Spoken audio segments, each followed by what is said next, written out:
name's Jenna. Today I'm here doing my November wrap up and my December TBR. My TBR videos have been all over the place this year, but I have a TBR for December. Don't know how much reading I'm gonna get done in December because I have a lot of videos to film, a lot of Christmas stuff to organize, and December is just a real busy time of year, you know? That's how I feel. It's how most people feel. But first and foremost, we will talk about the books that I managed to read in November. So I actually managed to read 4 books in November, which is pretty awesome. I haven't read great consistently for the second half of this year, and I actually figured out I'm very close to not finishing my Goodreads challenge for the year, and I don't know how to feel about that. I've always finished it, and I've always finished it like a little bit higher than what it is, and this time around it looks like I won't finish it at all, and I'm a bit like, whew, I need to read some books in December. But starting off with the first book that I read in November, that book was a reread, and that was Whisper by Lynette Noni. I actually lowered my rating of this one from a 5 stars down to a 4 stars. I had more issues with it the second time around, particularly because I listened to the audiobook and the audiobook was terrible. Please do not ever listen to the Whisper audiobook. It was so bad. It's such a great book, but the audiobook, like whoever was doing the reading absolutely butchered it, and it was so distracting and awful to read, so I didn't enjoy that. But the book itself is great. It follows a girl,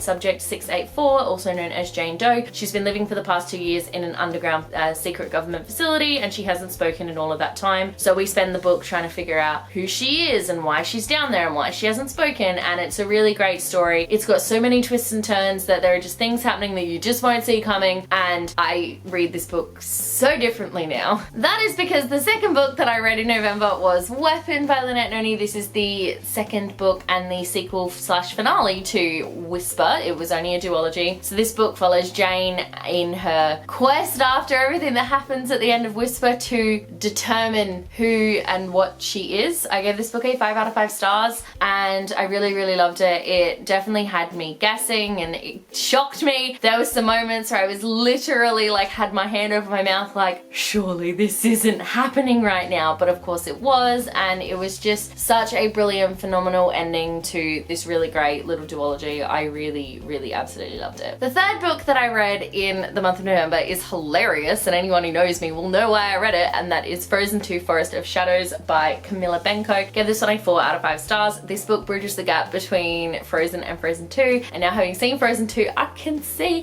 how it bridges the gap with everything that happens with the sisters and what happens in the story, and it's just, I love Frozen, like a lot. And this book was so much fun. It was a middle grade novel, so it was really easy to read, but it still was beautiful. The characterization was brilliant. I really did feel like I was reading characters that I had known, like gotten to know and love in the films, and it was such a fun little adventure. It was a great way to bridge the gap between the two, and it definitely tied me over until I got to go and see Frozen 2, that's for sure. And then the fourth and last book that I read in November was, funnily enough, another film tie-in, and that was Resistance Reborn by Rebecca Roanhorse. This is a Journey to the Rise of Skywalker novel, so it follows on from the ending of The Last Jedi and sort of shows us how the Resistance is beginning to rebuild itself after the events of that film. I gave this one a 3 out of 5 stars. I did enjoy it, but there were a lot of characters, and unless they were from the films, I had no idea who they were. There were so many of them to try to keep track of. There were so many different storylines and plot threads that I wasn't really sure who I was meant to be following at any one moment, and I just got a little lost while reading the book. It was still really good, and if you love Star Wars and you're really excited for Rise of Skywalker, I do recommend that you read it. There was some Finn Poe moments in this that I was like, are Disney gonna do it? I don't think they're gonna do it, but they should do it. They should take that leap, but I don't think they will. But I did really enjoy this one. I just thought it was a little confusing at times, and I got a little bit lost. So those are all of the books that I read in the month of November. Weapon also was my pick for my TBR challenge for the month. I think it was read a book with a one-word title, so I read Weapon. Or I guess Whisper could count too. How good. I don't actually remember if that is what I pulled out for last month, but let's pretend I did. So now I'm going to move on to the books that I want to read in the month of December. Like I said, my TBRs have been really weird. I tried not doing TBRs for a while, then I tried doing the TBR where I just picked like a year and I just read books from that year, and nothing has really worked TBR wise for me. So I don't know what I'm going to do TBR wise going into 2020 because nothing seems to be working. First thing I will will do as always though is I will pull out my TBR challenge. There are still lots in here because I think I put like 16 or something in so that I wouldn't know what the last one was going to be. Let's find out. A book by more than one author. I don't have any of those on my TBR at the moment, but I suppose I can put one on. You know what, I'll think of something in the middle of the month or towards the end of the month. I'll go, I want to read this book. But for now I'm just going to stick with the books that I have on my TBR because the only books I can think of that have 2 authors are like really big books, and like I said, I haven't yet finished my Goodreads challenge, so I need to try to read as few small books as possible. Literally all I can think of right now is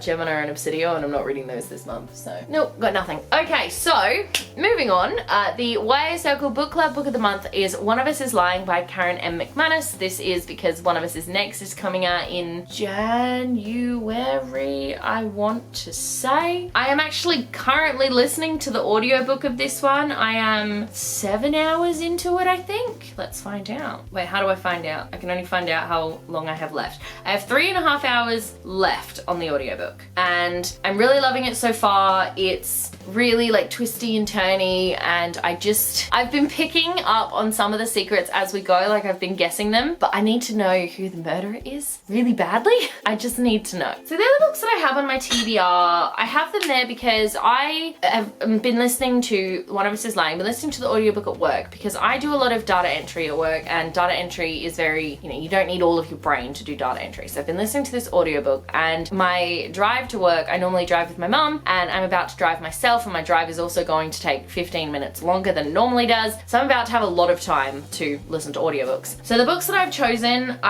for 4 reasons. So the first reason I have chosen them is because if I read all 3 of them, I will finish a series this year, and I'm all about finishing those series. Second reason is I believe they're middle grade novels, so they should hopefully not take as long. Third reason, wait, what was the third reason? I don't remember what the third reason was. But the fourth reason was because I will be able to listen to them as audiobooks, because I listened to the first book in the series as an audiobook and absolutely loved it. Oh, the third reason is they're short books. That's what the third reason was. So the books I'm talking about, they are all part of the same series, and that is A Swiftly Tilting Planet, Many Waters, and An Acceptable Time, all by Madeleine L'Engle. And okay, so the 5th one is not as small as you would think, but it's still only like 400 pages. Yeah, it's still only like 360 pages. So I feel like these are going to be really short audiobooks, and I feel like they're going to be really short books as well. So I feel I can get them done relatively quickly so I can finish my Goodreads challenge. I also would love to finish this series this year. I read A Wrinkle in Time at the end of 2018, so the end of last year, and then I read the second book in the series. Don't tell me what it is. A Wind in the Door. I read A Wind in the Door at the beginning of this year, so I would love to read these 3 books by the end of the year and have the entire series done, because that would be awesome. The difference with these ones though is the first 2 books followed Meg and her friends, and then this one follows a 15-year-old Charles Wallace, and these ones I'm pretty sure, well, this one follows the twins, Sandy and Dennis, which is weird, and then this one actually follows, I want to say, Meg's kids, so Polly, I want to say, but I'm not sure. Either way, I think it's going to be a lot of fun, and I am really excited to read them. So there you go, that was my November wrap up and my December TBR. Thank you so much for watching. Let me know in the comment section below if you have read any of these books and what you thought, because I would absolutely love to know. If you like this video, be sure to give it a huge thumbs up, and don't forget to subscribe to my channel so you don't miss a thing. Stay random.